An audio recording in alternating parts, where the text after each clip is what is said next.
Many of you have been blowing up my inbox, my emails, my DM on both Instagram and Twitter, for those of you who follow me on there, just with the hashtag PPP and many articles involving KellyAnne Con-Artist. Now, let me tell you something interesting. I've been calling this woman KellyAnne Con-Artist since day one for so long that I literally, when I pulled up this picture of her, I almost typed it into the search bar, and they probably were like, who the hell is KellyAnne Con-Artist? Did you mean KellyAnne Conway?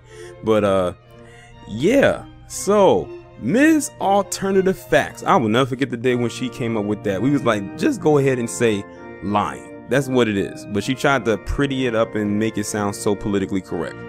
So, KellyAnne Con-Artist, aka Ms. Alternative Facts, has now come down with the woo-woo. As a matter of fact, it's going to be one big woo-woo week, because it's like it seems like ever since 45 got it, him and Melania, they have been coming out testing positive left and right in droves. Like, I think in one day it's probably been over 5 of them in probably one day.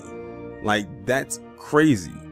But of course, over here, you know, we feel nothing, so we know it is what it is. So let me just go ahead and read a bit of this article here. Former White House counselor KellyAnne Con-Artist said Friday night that she had tested positive for the virus, the latest major political figure to say they have the woo-woo. Now, of course, she's not the latest, because there have been more that have come out and tested positive since her. But I'm just talking about as far as the time this article was posted, which was about hours ago. After attending a Rose Garden event last Saturday where 45 announced his Supreme Court pick. Now look at that. So that means she was in close proximity with 45, who we know has it. So everybody who was there, most likely, if they don't have it, they were in contact, which means they need to go ahead and quarantine. But something tells me they won't. Tonight, I tested positive for the woo-woo 19. My symptoms are mild, a light cough, and I'm feeling fine. I have begun a quarantine process in consultation with physicians, Con-Artist tweeted. As always, my heart is with everyone affected by this global pandemic. Con-Artist is now the 5th person who attended the event last week where masks and social distancing were rare, known to have subsequently tested positive. 45 and First Lady Melania Trump, Republican Utah Senator Mike Lee, Republican North Carolina Senator Tom Tillis, and University of Notre Dame President Reverend John Jenkins are all confirmed to be positive for the woo-woo 19. Many of the guests for Trump's 45's announcement that he was nominating Judge Amy Coney Barrett arrived at the event with masks on, but as the Rose Garden event got underway, masks were virtually non-existent. Some of the 45's administration's top health officials, as well as other attendees, were seen not wearing masks or social distancing at the highest profile event at the White House since the Republican National Convention in August. Seats for the guests in the White House Rose Garden also did not appear spaced apart, the recommended 6 feet. Con-Artist also had interacted with 45 and other advisors since Saturday, CNN reported, participating in debate prep sessions with the 45 on Sunday and Monday. People familiar with the matter told CNN. Con-Artist's husband, George Con-Artist, Mr. and Mrs. Con-Artist, appeared to weigh in on the news with a jab at 45. I can relate, he tweeted Friday night of a news story about frustrated Secret Service agents asserting that 45's actions have put them at risk of catching the virus.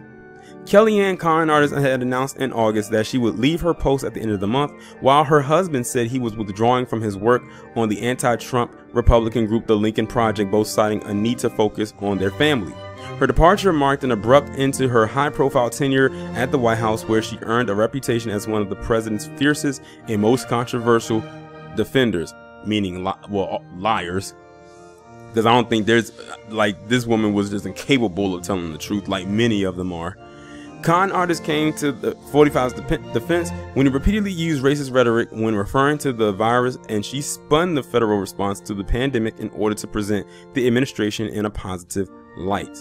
And then it just goes on, you know, talking about her position, you know, in her time with 45 and all that type of stuff. But we're not really here to talk about that. We're here to talk about the fact that this woman got that woo, and that she's not the only one to get it. It's amazing how everything is just turning out. Like I said, this is one big woo-woo week. Like it seems like every few minutes somebody has it. and it's like a domino effect. 45 was the first domino to fall, then his wife, and now everybody is subsequently following after. I won't be surprised if his kids, one or some, has it as well. I will not be surprised. But it is, like he said, what it is. I feel absolutely nothing for the con artist. This pterodactyl looking subhuman deserves everything coming her way because of all the stuff and rhetoric she has defended on his behalf over the years that has been a hindrance to the people, us included. So good luck, I guess, to her little recovery or whatnot, but you know, that's how I feel. That's my stance at it on the end of the day.